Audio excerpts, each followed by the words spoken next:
Voilà, bonjour mesdames et messieurs, ça dépend de votre réflexion philosophique. Aujourd'hui, j'ai un sujet très important à aborder, bien sûr, concernant la communauté mandingue de la Guinée-Conakry. Alors, mesdames et messieurs, il faut que nous soyons, bien sûr, responsables et matures dans nos faits, sur les réseaux sociaux. Dans ces derniers temps, je n'ai pas fait de vidéo parce que les activités que je mène ne me permettent pas d'être derrière l'écran chaque fois, parler et ne rien dire. Voici pourquoi aujourd'hui j'ai décidé un peu de sortir pour relater un peu des sujets ici. Ensemble, nous allons en débattre.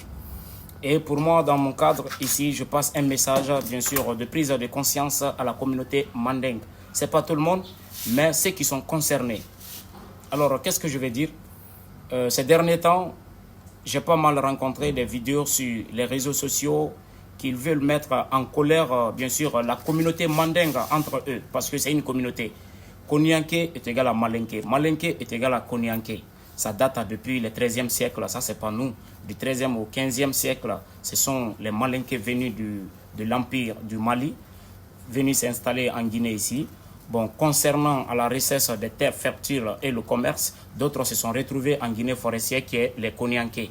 Et ils tirent un peu leur version en parlant. Tel que un Malinké, lui, il va te dire Nisoma, rapidement comme ça. Un Konianké pour te dire bonjour, il te dira Nisoma. Tu vois, non? Lui tire un peu. C'est la différence qu'elle a, hein? Mais pour dire que nous sommes de même père, même mère. Le Konianké est égal à Malinké. Malinké est égal à Konianké. Est-ce que vous comprenez un peu? Nous avons des Djoula, des Bambara, des Konianké, des Malinké. Est-ce que vous comprenez un peu? C'est par le commerce, les Konianké se sont retrouvés nombreux en Guinée forestière. Ils côtoient là-bas avec les Pelé, les Kissi, les Guerzé, tu vois, non? Les Mano, un peu ça. Donc c'est pour vous dire que la Guinée est une famille. Parce qu'ils sont passés par tous les moyens pour déstabiliser le pouvoir du général Mamadi Doumbouya. Ils n'ont pas pu. Donc, il veut passer maintenant par les différentes ethniques de notre pays. Alors, soyons vigilants. La Guinée est une famille. La Guinée est une famille. Malinké est égal à Konianké. Konianké est égal à Malinké. Par exemple, si nous prenons Conakry, la grande ville capitale de la Guinée, tu vas voir, ici, c'est le Soussou qui est parlé. C'est le Soussou qui est parlé. Mais tu vas voir un Soussou parler le Poula comme s'il était Peul. Tu vas voir un Peul qui s'exprime en Malinké comme s'il était Malinké.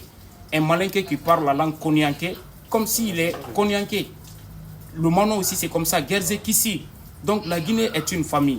Hein? La diversité des différentes ethnies fait la fierté de la Guinée aujourd'hui. Donc ces gens-là, comme ils ont vu, nous avons de la force dans la diversité des ethnies. Ils veulent passer maintenant par les ethnies pour enflammer ce pays. Et ça ne marchera pas. Ça ne marchera pas. La Guinée est une terre bénie. Ça ne marchera